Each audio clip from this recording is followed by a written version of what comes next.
Muito bem, estamos de volta. Agora para a nossa entrevista para lá de especial. Afinal, estamos aqui recebendo dois expoentes da luta sindical em Sergipe. O Joaquim Antônio Ferreira, coordenador-geral do Sindiprev, e Ivonete Cruz, presidenta do Sintese.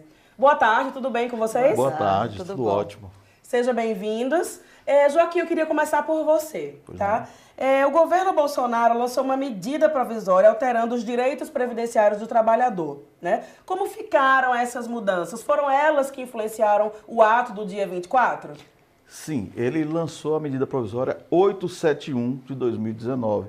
Essa medida provisória já retira os direitos dos trabalhadores. Ele já está fazendo mudanças na Previdência, já prevendo a reforma da Previdência. E então isso motivou a gente ter ido às ruas no dia 24 para alertar os trabalhadores. Por exemplo, hoje você trabalha 20 anos de carteira assinada ou no setor público, privado, e por acaso, por algum motivo, você deixou de contribuir para a Previdência. Antes da medida provisória, se você fosse requerer qualquer benefício previdenciário, você pagaria 4 meses para ter direito ao seu benefício previdenciário. Agora cessa e você tem que começar do zero e pagar 12 contribuições para poder requerer novamente o direito previdenciário. Em relação ao salário de maternidade, a mulher que tem a sua criança, antes da medida provisória, ela tem 5 anos para requerer o benefício. Após a medida provisória, já cai para 180 dias.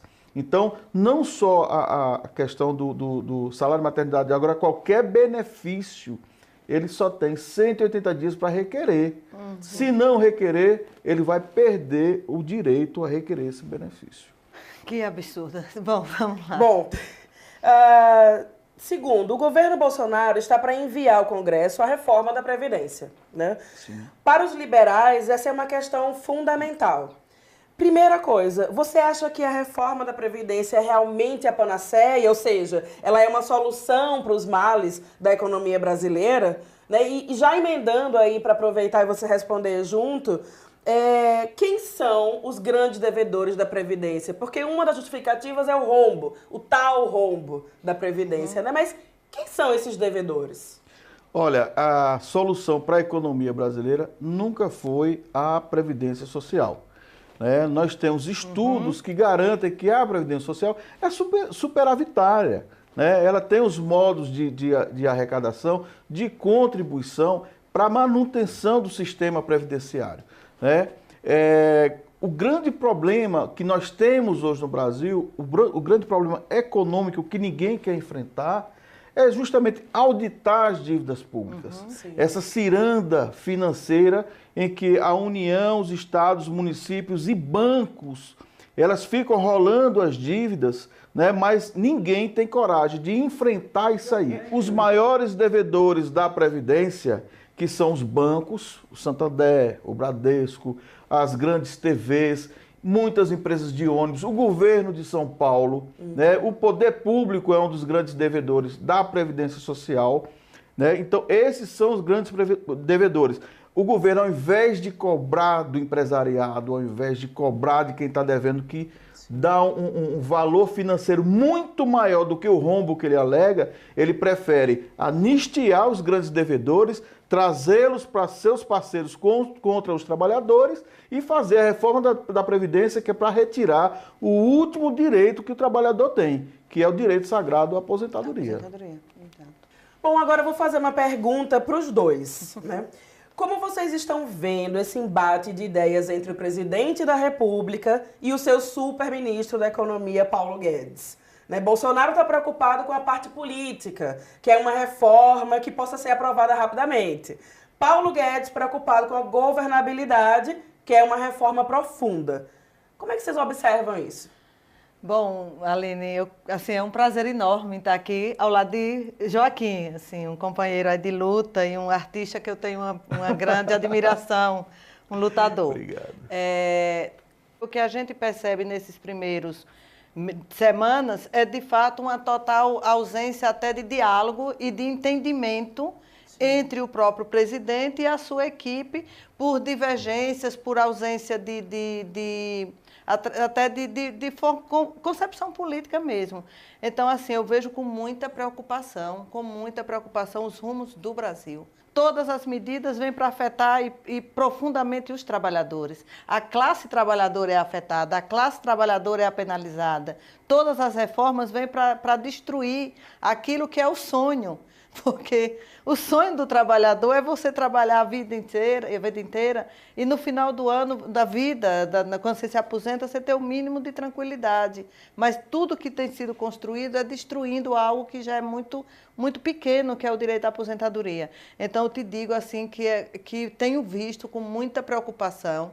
A gente precisa, primeiro, debater muito, conhecer muito, estudar muito, ler muito a respeito, estar muito preparado, estar participando das atividades de resistência, como o ato do dia 24, como a convocação que está sendo feita aí pelas centrais sindicais para o dia 20 de fevereiro, como sendo um dia de luta e de resistência a essa reforma, mas de compreensão do que representa medidas que dizem que é para o crescimento econômico, e aí até, através da mídia tenta passar uma imagem de que a medida é boa, porque quem é a pessoa que não quer ver o seu país em crescimento?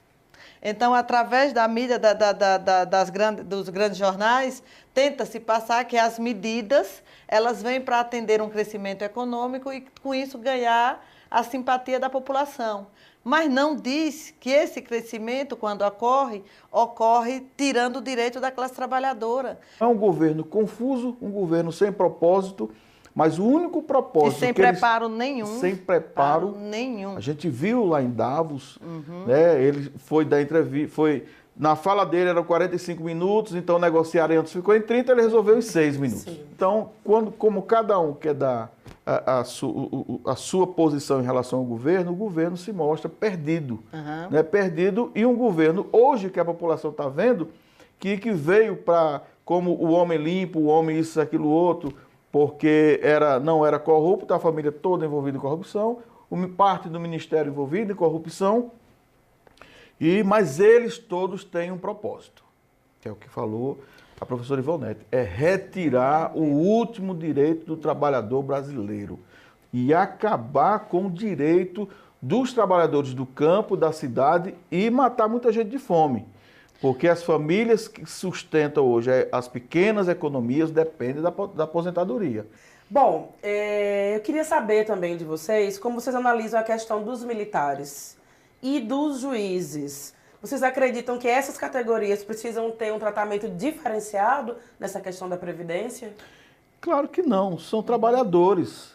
O judiciário é composto de trabalhadores, né? Devemos entender que quando a gente fala de judiciário, a gente não fala do servidor do judiciário. A gente está falando da casta do judiciário, que já recebe os seus auxílios moradia, né? Imoralíssimos, e eles agora querem negociar os seus direitos previdenciários mantidos às custas do trabalhador brasileiro. Que ganha os mais baixos salários, que não chega ao teto, na sua grande maioria. Na sua grande maioria. A grande maioria dos trabalhadores, a sua aposentadoria não chega ao teto. Enquanto esses que estão querendo estar isentos da reforma, é a casta que tem alta aposentadorias. Então, que lógica é essa de reforma que se discute, em que as grandes aposentadorias se ficam de fora, ou seja, arrebentar, de fato, com os que recebem as menores aposentadorias. Ivonete, trazendo aqui para o campo estadual, né? Você está nas duas pontas da discussão, como funcionária, ainda na ativa, e como aposentada, né? De um dos seus vínculos. Como é que você vê, compartilhe a sua visão em relação a essa questão da Previdência em Sergipe? Essa é outra situação extremamente complexa e que a gente vem denunciando há um longo tempo. Por exemplo, aí assim, essa minha situação hoje de professora aposentada, porque nós somos uma das categorias em que pela Constituição nós temos direito a ter 2 vínculos públicos na rede. Então eu tenho um vínculo que é bem anterior, desse eu já estou aposentada.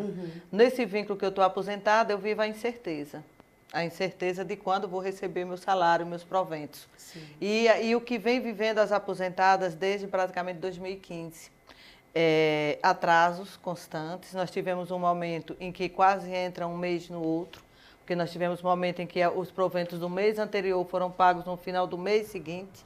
E isso vai criando uma bola de neve na vida das pessoas, sim, porque você tem uma estrutura familiar, você tem as suas despesas, você tem suas contas a pagar, como todo mundo tem. Assim, é impressionante essa política do governo de que atrasa porque está numa crise, mas numa crise que não se apresentam os números. Uhum.